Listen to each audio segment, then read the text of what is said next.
A cada dia que passa, estamos presenciando pastores que estão se enriquecendo de uma maneira incrível. Já é normal encontrar pastores e cantores gospel na internet ostentando roupas e celulares caríssimos. O interessante é que todos eles fazem a mesma coisa, te cobram o dízimo. O dízimo hoje é uma espécie de tributo que os fiéis pagam todos os meses a instituições religiosas como obrigação. Mas será que isso realmente é uma obrigação do verdadeiro cristão? E por que nos últimos dias estamos presenciando um grande enriquecimento em massa de pastores evangélicos? Pastores esses com salários absurdos, ultrapassando a casa dos R$200 mil por mês. Mas te faço uma pergunta, será que eu perderia minha salvação se caso não pagasse o dízimo? Esta é uma questão polêmica que quero trazer nesse vídeo. E para isso é importante você deixar o seu like para o YouTube entender que tem alguém gostando do nosso conteúdo e nos recomendar para mais pessoas. Preste bem atenção nesse vídeo, pois ele pode tirar uma venda de seus olhos. Então assista até o final. Cobra de Deus o que Ele prometeu. Essa é a fé que você tem. E muda essa situação. Você vai ver que você vai arrebentar. Quando eu vejo alguém muito cheio de razão, eu digo, vai ver se o nome dele está lá no livro da igreja como dizimista. Não está, então não tem valor para mim. Pode ser ele quem for, para mim não vale uma prata furada. Você ganha uma quantidade que é assim, um desafio de fé, dizimar. Você fica tentado a não tirar o dízimo, mas obedeça a palavra, porque se você tirar primeiro a parte que Deus te pede, você estará santificando todo o resto.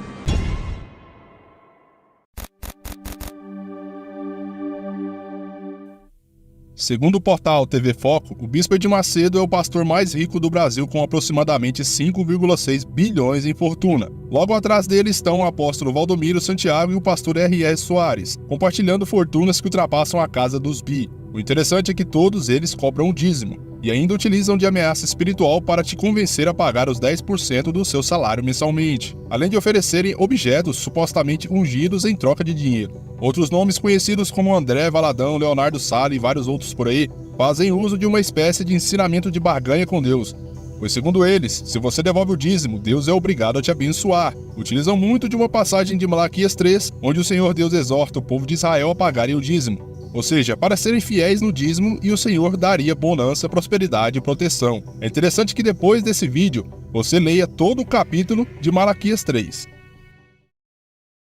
Eu já passei por congregações onde tinha um momento da cobrança do dízimo e o ensinamento da barganha. Isso me deixava com um grande ponto de interrogação na cabeça. Será que é lícito cobrar o dízimo no nosso tempo? Pois o que eu entendia era que o dízimo fazia parte de uma das alianças com Deus para o povo de Israel. E como somos gentios, não nos encaixaríamos nessa aliança. Mas será que essa minha linha de raciocínio de antigamente estava correta? Muitos acreditam que sua prosperidade financeira está atribuída à fidelidade com o dízimo, e outros acreditam que a felicidade em seu lar é por conta da mensalidade desse dízimo estar em dia. Esse tipo de gente vai me chamar de herege, mas vamos dar uma explorada nas escrituras, pois apenas ela deve servir como base para tudo. No começo do Antigo Testamento, o dízimo não fazia parte da lei. Porém, mais tarde ele foi acrescentado à lei. O primeiro relato de dízimo na Bíblia foi de Abraão a Melquisedeque em Gênesis 14, onde após a vitória em uma batalha, ele encontra Melquisedeque, o rei de Salém e sacerdote de Deus. Em reconhecimento e honra, Abraão entrega a ele o dízimo de tudo que possuía. Entenda que não foi por ordem, mas por gratidão. Mais tarde, em Gênesis 28, Jacó faz um voto com Deus em devolver o dízimo de tudo o que Deus lhe abençoar. E outra vez percebemos que é por gratidão e não por ordenança.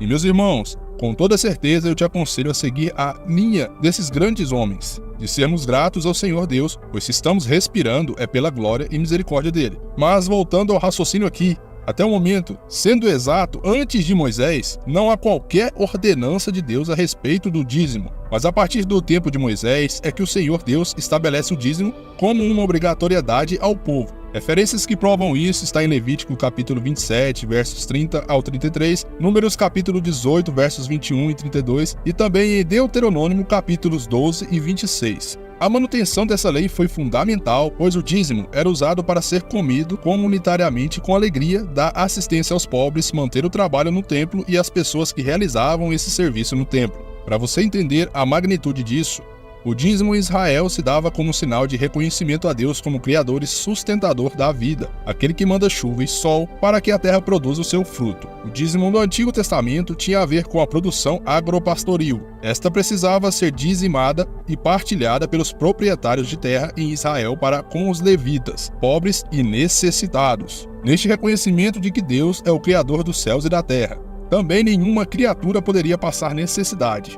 O dízimo do Antigo Testamento estava ligado com a confissão de fé de que Deus é o Criador, sustentador e mantenedor da vida em todas as suas dimensões. E nos tempos de hoje, é lei para os cristãos devolver o dízimo? Ou, melhor dizendo, pagar o dízimo? Paulo travou uma luta em seu ministério contra algumas práticas da lei de Moisés exigidas pelos judeus aos gentios, como, por exemplo, a circuncisão aos gentios para que fossem salvos. Em Gálatas capítulo 5, versos 2 ao 6 está escrito: Eis que eu, Paulo, vos digo que se vos deixardes circuncidar, Cristo de nada vos aproveitará. E de novo testifico a todo homem que se deixar circuncidar, que está obrigado a guardar toda a lei. Separados estáis de Cristo, vós os que vos justificais pela lei, da graça decaístes.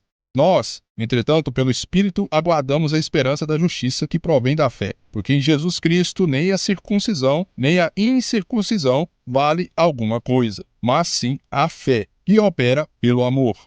Agora, pegando essa parte do capítulo que quero fazer uma comparação com os nossos dias de hoje, pois do mesmo jeito que os judeus estavam exigindo dos gentios a circuncisão para a salvação, os pastores exigem o dízimo também para a salvação. Isso obviamente é errado. Você não perderá a salvação ou será atacado pelo devorador se não devolver o dízimo. Isto é uma pregação herege, de pessoas que não seguem uma linha na palavra, distorcendo o tempo e ensinamento das Escrituras para proveito próprio. Em 2 Tessalonicenses, Paulo afirma não cobrar nenhuma espécie de renda ou ajuda, e afirma que trabalha para não servir de fardo aos irmãos que ali está. Mas quantos cobram o dízimo não importando com as condições dos fiéis? Eu fiquei sabendo de templos grandes na época da pandemia que estavam indo em casa levando a ceia e cobrando o dízimo. E aqueles que não pagavam os 10%, eles proibiam de participar da ceia. Pois segundo eles, essas pessoas estavam em pecado, sabe? Isso aconteceu, meu irmão. Não vou revelar o nome desse ministério para evitar problemas, mas é um ministério bem grande aqui no Brasil. No Novo Testamento, depois da ressurreição de Jesus, você não encontrará nenhuma cobrança sobre o dízimo para os cristãos. Em 2 Coríntios capítulo 9, verso 7, está escrito: Cada um contribua segundo propôs no seu coração, não com tristeza nem por constrangimento, porque Deus ama ao que dá com alegria. Ou seja, a única coisa que o Senhor pede é para a gente contribuir com aquilo que está em nosso coração. É assim que você irá demonstrar sua gratidão e amor com o nosso Senhor Deus. Oferte o quanto quiser e a hora que quiser. Esse é o ponto para nosso tempo. Se você insiste em cumprir a lei do dízimo, então está sendo hipócrita como os fariseus, pois não deve cumprir só o que te convém, mas toda a lei, meus irmãos. Em Mateus 25, o Senhor Jesus nos ensina a termos compaixão para com os pobres, doentes e necessitados.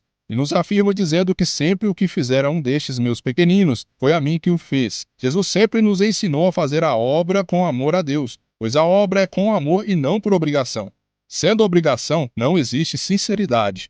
Para de ficar dando seu dinheiro a esses lobos. Tem pessoas que deixam de comprar seus remédios ou comprar carne para sua casa para dar dinheiro a esses cães. Tem irmãos que veem seu vizinho passando necessidade e ao invés de ajudar, dão o seu dinheiro para sustentar os luxos desses pastores corrompidos. Eu fico irado, meus irmãos, pois esses falsos pastores não se importam com você. Corra de igrejas que pregam essas doutrinas enganosas sobre o dízimo. Corra de igrejas que utilizam da ameaça espiritual para te arrancar dinheiro.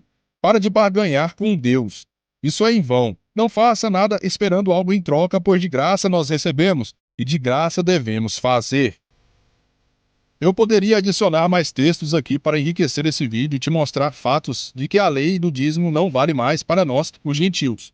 Porém, esse vídeo ficaria muito extenso. Mas se você estiver com alguma dúvida, pode fazer sua pergunta aqui nos comentários. Estou aqui para esclarecer todas essas questões. Compartilhe esse vídeo para aquele irmão que também precisa saber desta verdade e se libertar dessa corrente desses líderes devoradores, pois estamos vivendo nos tempos que cobrar para pregar ou cantar é algo normal, meus irmãos. Mas bom, eu vou ficando por aqui e te dou um conselho. Estude as Escrituras, pesquise, busque a verdade, para que nenhum desses falsos pastores possam tirar proveito de você. Espero que esse vídeo toque o seu coração. Fique agora com uma pequena mensagem do nosso irmão Samuel Barbosa sobre a confiança em Deus. E que a paz do Senhor Jesus esteja com todos nós.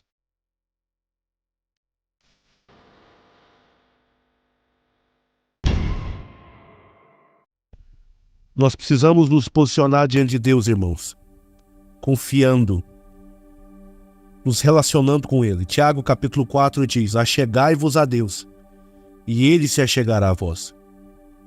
Não faça de Jesus um remédio que você usa somente quando precisa, mas faça do Senhor um pão diário que você precisa para sobreviver. Relacionamento. Esteja em Deus. Confie nele. Isaías, o capítulo 26, versículo 3 e 4. O profeta diz: tu conservarás em paz aquele cuja mente está firme em ti, porque ele confia em ti. Confiai no Senhor perpetuamente, porque o Senhor Deus é uma rocha eterna. O profeta ele usa duas declarações. A primeira declaração ele se dirige ao Senhor, dizendo: tu conservarás em paz aquele cuja mente está firme, aquele que confia em ti. E a segunda declaração, ele se dirige aos outros homens: confiai no Senhor. E é uma espécie de conclusão, já que o Senhor só conserva em paz o que confia nele.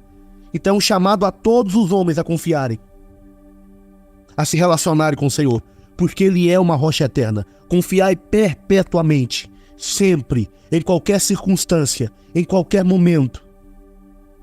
Isso significa que nós vamos precisar de Deus como lugar de refúgio, como lugar de proteção. Então não podemos dizer que estamos ausentes de problemas, de aflições, de lutas, mas que a despeito delas, nós encontramos em Deus um lugar de segurança, como lugar de refúgio, de proteção. Se posicione diante de Deus. Guarde o seu coração. Provérbios capítulo 4, versículo 23 diz: sobre tudo que se deve guardar, guarde o teu coração, porque dele procedem as fontes da vida. Quando nós nos posicionamos diante de Deus, nos relacionamos com Deus, confiamos nele, o texto diz: e ele conserva em paz os que confiam nele. Ele nos guarda de todos esses perigos que comprometem o nosso coração, que afeta a minha e a sua relação com ele. Se posicione diante de Deus. Breve vem o nosso Senhor.